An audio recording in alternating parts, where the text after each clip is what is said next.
कार्यक्रम के प्रसारण सहयोगी हैं सौभाग्य कोहिनूर, श्रीमान संजय जैन, श्रीमती ममता जैन, परिवार ग्रेटर कैलाश दिल्ली। सौभाग्य भक्त श्री मनीष जैन, श्रीमती ऋतु जैन, गरिमा जैन, लक्ष्य जैन, परिवार राणा प्रताप बाग दिल्ली। सौभाग्य भक्त श्री तरंग जैन, श्रीमती तनु जैन, इताशा जैन, एकांश जैन, परिवार जैन कॉलोनी दिल्ली। सौभाग्य भक्त श्री अश्विनी जैन, श्रीमती निशा जैन, ऋतिका जैन, स्वस्ति जैन, सिद्धांत जैन, परिवार सीसी कॉलोनी दिल्ली। सौभाग्य भक्त श्री वीरेंद्र जैन, श्रीमती मुकेश जैन, साकेत दिल्ली। सौभाग्य भक्त राजीव जैन, श्रीमती रीटा जैन, विजयनगर दिल्ली। महानुभाव,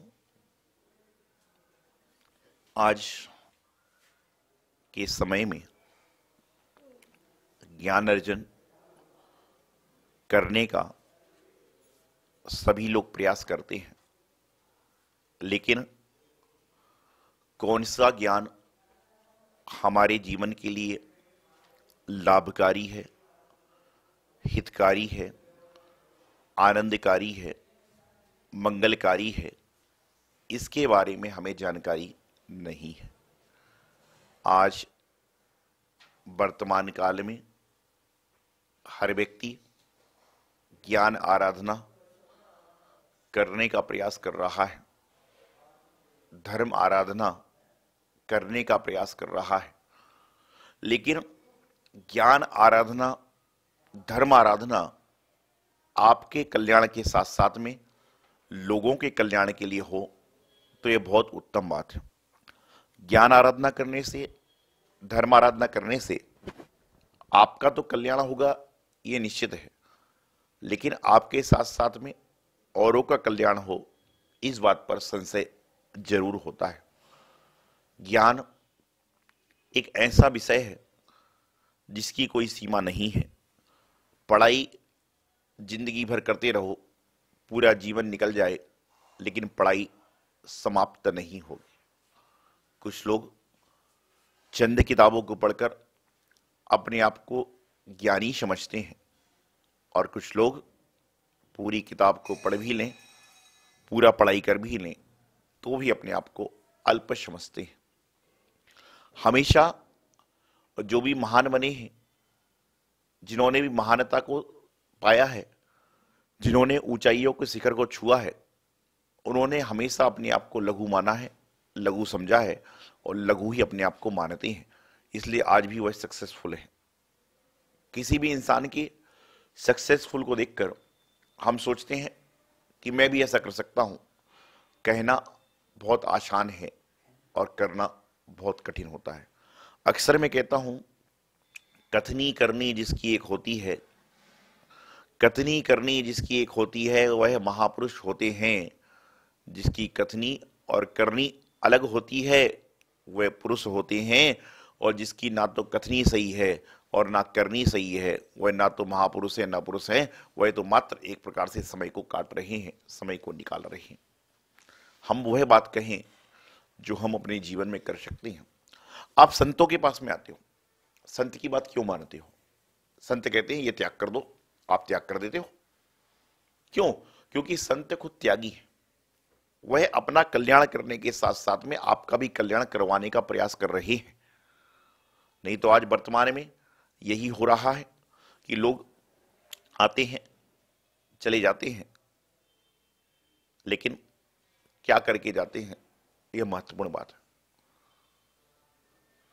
एक व्यक्ति उदास था, मायूस था, मेरे पास में आया, कहने लगा महाराज जी मेरे पास फटाके फोड़ने के लिए पैसे नहीं है। मैंने कहा तो अच्छी बात है, जैनागम में फटाका फोड़ना ही नहीं चाहिए। बोले लेकिन महाराज जी आप तो संत बन गए, मैं तो ग्रस्त में हूं, मैं फटाके फोड़ना चाहता हूं, मैं क्या करूं? मैंने फिर उसको दूसरे हिसाब से समझाया। मैंने यदि तुम फटाके फोड़ोगे तो क्या मिलेगा? बोले मिलेगा कि मन की खुशी आएगी। तो मैंने कहा फटाका कहां फोड़ते हो? बोले जाता हूं सड़क पर फेंक देता हूं और ताली बजाता हूं। तो मैंने कहा एक काम करना, जब आपके घर के बाहर फटाके फूट रहे हो तो इसको यही मानना कि मैंने फोड़ा और ताली बजाते जाओ, आपको जीवन का आनंद आ जाएगा।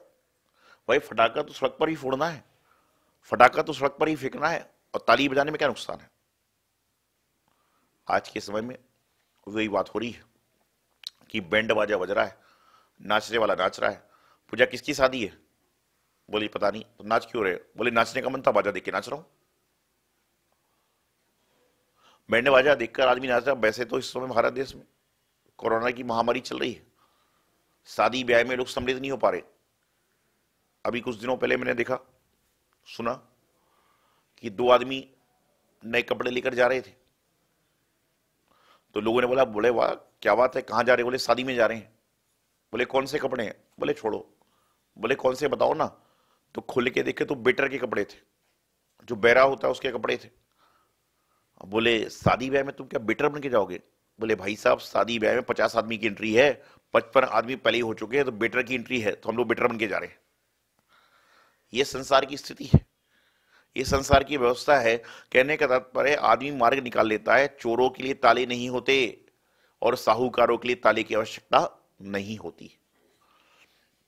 तो मैं आपको बता रहा था कि त्यागी के पास जाते हैं तो त्याग की भावना आती है, रागी के पास जाते हैं तो राग की भावना आती है, और बैरागी के पास जाते हैं तो बैराग्य की भावना आती है, और भोजन के पास जाते हैं तो भोजन करने की बात याद आती है।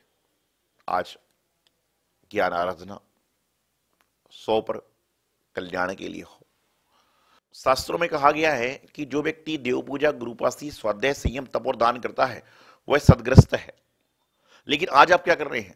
देव पूजा, पूजा मैंने परसों से दोपहर के सत्र में बताया था कि पूजन कई प्रकार से होती है। एक होती है पेट पूजा, एक होती है देव पूजा। और कई बार जब बच्चों की मार पिटाई होती है तो बोलते आज तेरी पूजा करूंगा। ऐसा बचपन में कहा करते थे कि आज तेरी पूजा होगी, अर्थात देव पूजा, पेट पूजा और पिटाई वाली पूजा। तो आप क्या कर रहे हैं? देव पूजा आपकी बस में नहीं है तो पेट पूजा ही कर रहे हैं। देव पूजा इंसान के बस में नहीं है तो इंसान पेट पूजा ही कर रहा है। लेकिन ध्यान रखिए, पेट पूजा करने के बाद भी देव पूजा कर लो भैया तो कल्याण हो जाएगा। लेकिन बस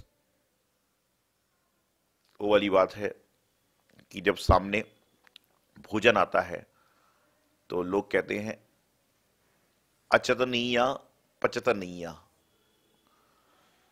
अचतनीया पचतनीया, मतलब अचता भी नहीं है और पचता भी नहीं है। अचतनीया पचतनीया, और थाली सामने जब आत है, अचतनीया पचतनीया, थाली सामने आत है तो बचत नैया। उन्होंने कहा कि ना अचता है ना पचता है, और थाली जब सामने आती है तो बचता नहीं है। ये इंसान की जिब्बा है, ये इंसान की जीभ है। ये इंसान की जीभ जो है, आपने देखा आंख देखने का काम करती है, कान सुनने का काम करते हैं, पैर चलने का काम करते हैं, नाक सूंघने का काम करती है, और जो हाथ होते हैं वह उठाने रखने का काम करते हैं। अर्थात प्रत्येक चीज एक एक कार्य करती है। लेकिन जो इंसान की जिब्बा है वह एक काम नहीं 2 काम करती है। ये चखती भी है और बकती भी है, अर्थात खाती भी है और बोलती भी है। इसलिए कभी भी झगड़ा आंख से नहीं होता, कान से नहीं होता, नाक से नहीं होता, सिर से नहीं होता, पैर से नहीं होता। झगड़ा होता है तो सिर्फ जिब्बा के कारण। मैं तो हमेशा एक बात कहता हूं कि रे जिब्बा मतवाली मत बन, रे जिब्बा मतवाली मत मत, खाने में भी संयम रख और बोलने में भी संयम रख, जीवन सुधर जाएगा। तो देव पूजा, गुरुपास्ती, स्वाध्याय, संयम, तप और दान ये श्रावक के 6 आवश्यक कर्तव्य होते हैं। सदग्रस्त को इन 6 आवश्यक कर्तव्यों का पालन करना चाहिए, और जो इन 6 आवश्यक कर्तव्य का पालन करता है वही सच मायने में ग्रस्त कहलाने का अधिकारी है, सदग्रस्त कहलाने का अधिकारी है। आप कहते हैं हम ग्रस्त श्रावक हैं, तुम श्रावक नहीं हो। जिस दिन आप 6 आवश्यक कर्तव्य का पालन करते हो उस दिन आपको अपने आप को सदग्रस्त मानिए। आज वर्तमान में हर व्यक्ति अपने जीवन में ग्रस्त पने को अंगीकार कर रहा है, श्रावक पने को अंगीकार कर रहा है, श्रावक के गुण को देख रहा है। लेकिन गुण के बाद में क्या गुणों के प्रति अनुराग है, गुणों के प्रति भक्ति है? तो ये सब चीजें कैसे होगी जब तक आपको ज्ञान नहीं होगा। जीवन में ज्ञान की आवश्यकता बहुत है, चाहे घर हो, चाहे व्यापार हो, चाहे लौकिक हो, चाहे धार्मिक हो। बिना ज्ञान के आपके जीवन का कल्याण नहीं है। लेकिन ज्ञान का उपयोग अपने आत्म कल्याण के लिए हो, ज्ञान का उपयोग दूसरों के लिए नहीं बल्कि अपने कल्याण के लिए हो, दूसरों के दिखावे के लिए ना हो। तो समझ के चलना कि जीवन का कल्याण हो जाएगा। लेकिन आज वर्तमान में इंसान दूसरों को दिखाने के चक्कर में लगा हुआ है। दूसरे को समझाने के चक्कर में लगा हुआ है, दूसरे को बताने के चक्कर में लगा हुआ है, और इन सब को करते करते उसके खुद का जीवन का आनंद समाप्त हो जाता है, उसके जीवन का आनंद समाप्त होकर नष्ट हो जाता है, कष्ट में बीत जाता है। प्रयास करें कि आपका जीवन आनंदमय हो, आपका जीवन धर्ममय हो, आपका जीवन क्रियामय हो, आपका जीवन सुचारू रूप से चले, तो समझ के चलना कि जीवन का कल्याण हो जाएगा। नहीं तो बस मैंने एक व्यक्ति से पूछा कि आपके षडावश्यक कर्तव्यों का पालन होता है? बोले महाराज जी मैं तो षडावश्यक जानता ही नहीं हूं। मैंने पूछा देव पूजा जानते हो? बोले कभी कभी करता हूं। गुरु उपासना जानते हो? बोले नहीं। कहने का तात्पर्य कि गृहस्थ को यही पता नहीं कि हमारे श्रावक के षडावश्यक कर्तव्य क्या है, हमारी क्रिया क्या है, हमारी भाषा क्या है, हमारे भाव क्या है, यह गृहस्थ को पता ही नहीं। क्यों? क्योंकि वो ज्ञान अर्जन कर ही नहीं रहा है। एक व्यक्ति आया, बोले मुझे कुछ याद नहीं रहता। मैंने कहा कोई बात नहीं। पढ़ता हूं तो नींद आती है। मैंने कोई बात नहीं। लिखता हूं तो नींद आती है। मैंने कोई बात नहीं। 2 दिन बाद आया, बोले महाराज जी एक बात बताऊं? बोले मैंने बताओ। मैं मंदिर आता हूं, मैं मंदिर आती हूं तो मुझे वो महिला परेशान करती है। मैंने क्या नाम है उसका? उसने बताया ये है। मैंने कहा कि पर अरे बोले नहीं 4-5 करती है। मैंने कहा परसों तो आप कह रहे थे कि आपको याद ही नहीं होता। पढ़ने बैठता हूं तो नींद आती है। बोले महाराज जी आप भी क्या बात करते हो? मैंने कहा बात तो आप कर रहे हो। इंसान को धर्म की काम करना है, शुभ काम करना है, तो पढ़ने में नींद आती है, याद नहीं होता। लेकिन उससे पूछा जाए कि लोगों के नाम बताना है तो 100-200 लोगों के नाम जिनसे एक बार भी मिला है, उनके नाम 100-200 के मुंह जवानी रटे हुए, क्योंकि उपयोग नहीं है।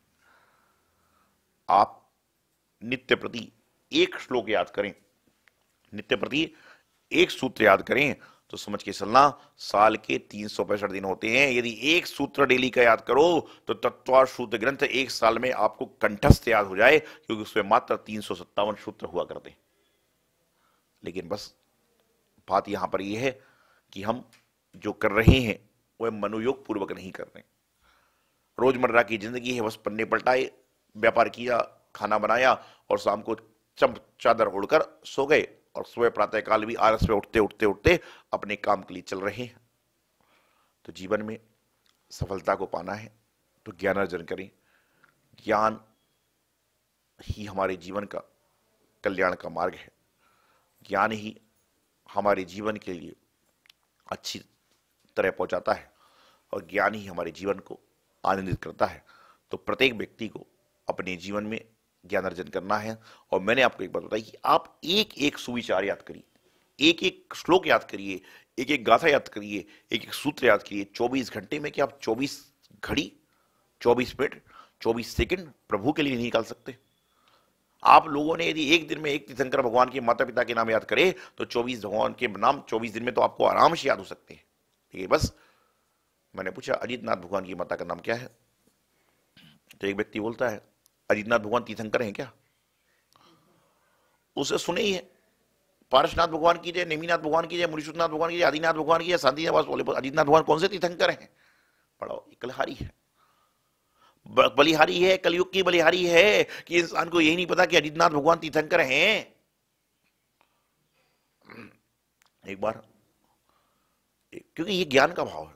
मैं यही नहीं कहता कि हर जैनी व्यक्ति 24 भगवान के नाम जानता हो, लेकिन इतना जरूर कहूंगा कि जिससे जैन कुल में जन्म लिया है उसको 24 भगवान के नाम याद करने का प्रयास करना चाहिए। और जितने लोग मेरी बात प्रवचन के माध्यम सुनते हैं, जितने लोग मेरी बात सामने से बैठ के सुनते हैं, इनसे यही कहना चाहूंगा आपने समय सार पढ़ लिया, नियम सार पढ़ लिया, तत्वार सूत्र पढ़ लिया, सब कुछ पढ़ लिया, लेकिन जीवन का सार क्या पढ़ा? जीवन का सार तो यही है कि 24 भगवान के माता पिता के नाम तो याद हो जाए मेरे भाई। लेकिन बस हम बड़ी बड़ी किताबें पढ़ रहे हैं, कुछ का उद्देश्य आत्मकल्याण का है और कुछ का उद्देश्य है कि लोग कहेंगे ज्ञानी। ज्ञानी ऐसे नहीं होता। जब आपकी अंतरात्मा आपको ज्ञानी कहे तो आप ज्ञानी हैं, और बहिरात्मा तो आपको ज्ञानी कहने वाले बहुत लोग हैं। ताली बजाने वाले तो बहुत लोग हैं। अरे ताली तो मदारी के सामने बज जाती है, ताली तो सर्कस में शेर के सामने ही बज जाती है, तो क्या इंसान जानवर हो गया? आप ताली बजवाने के लिए मत बोलो, आप बल्कि अपना ऐसा काम करो कि लोग ताली और थाली छोड़कर आपका काम सुने, आपके व्यवहार को सुने। प्रयास करें एक दिन में एक सूत्र, एक धर्म की बात। जय महावीर भी याद आपने कर लिया तो 24 दिन में 24 भगवान के नाम याद हो जाएंगे। 365 दिन में 362 दिन अच्छी बात याद होंगी। जीवन का कल्याण करें, मोक्ष मार्ग प्रशस्त करें, यही मंगल शुभभावना। आचार्य गुरुदेव सिद्धांत सागर जी महाराज। जय जिनेन्द्र। परम पूज्य बुंदेलखंड के श्री आचार्य श्री सिद्धांत सागर जी महाराज के परम प्रभावक शिष्य परम पूज्य बाल योगी आचार्य श्री सौभाग्य सागर जी महाराज की मंगल प्रेरणा एवं आशीर्वाद से मुनि सुव्रत तीर्थ पल्ला भक्तावरपुर दिल्ली में निर्माण कार्य प्रगति से चल रहा है, जिसमें भव्य मंदिर के साथ साथ संत निवास, यात्री निवास, भोजनालय एवं छात्रावास का कार्य प्रगति पर है, जिसमें आप सहयोग कर पुण्यार्जन प्राप्त कर सकते हैं। यहाँ के जिन चैत्यालय में प्रतिदिन विशेष पंचामृत अभिषेक और शांति धारा होती है, यदि आप भी अपने परिवार की ओर से किसी भी शुभ अवसर, जन्मदिन, शादी की सालगिरह पर संपूर्ण अभिषेक, शांति धारा और पूजन करवाना चाहते हैं तो मात्र 2100 की सहयोग राशि देकर धर्म लाभ ले सकते हैं। और हर शुक्रवार को निर्माणाधीन मुनि सुव्रत तीर्थ पर विराजित मनोकामना पूर्ण पद्मावती माता की गोद भराई मात्र 3100 की सहयोग राशि देकर पुण्यार्जन प्राप्त कर सकते हैं। आप सहयोग राशि के लिए हमारे संयोजकों से संपर्क कर सकते हैं। इस कार्यक्रम के प्रसारण सहयोगी हैं सौभाग्य कोहिनूर श्रीमान संजय जैन, श्रीमती ममता जैन, परिवार ग्रेटर कैलाश दिल्ली। सौभाग्य भक्त श्री मनीष जैन, श्रीमती ऋतु जैन, गरिमा जैन, लक्ष्य जैन, परिवार राणा प्रताप बाग दिल्ली। सौभाग्य भक्त श्री तरंग जैन, श्रीमती तनु जैन, इताशा जैन, एकांश जैन, परिवार जैन कॉलोनी दिल्ली। सौभाग्य भक्त श्री अश्विनी जैन, श्रीमती निशा जैन, ऋतिका जैन, स्वस्ति जैन, सिद्धांत जैन, परिवार सीसी कॉलोनी दिल्ली। सौभाग्य भक्त श्री वीरेंद्र जैन, श्रीमती मुकेश जैन, साकेत दिल्ली। सौभाग्य भक्त राजीव जैन, श्रीमती रीटा जैन, विजयनगर दिल्ली।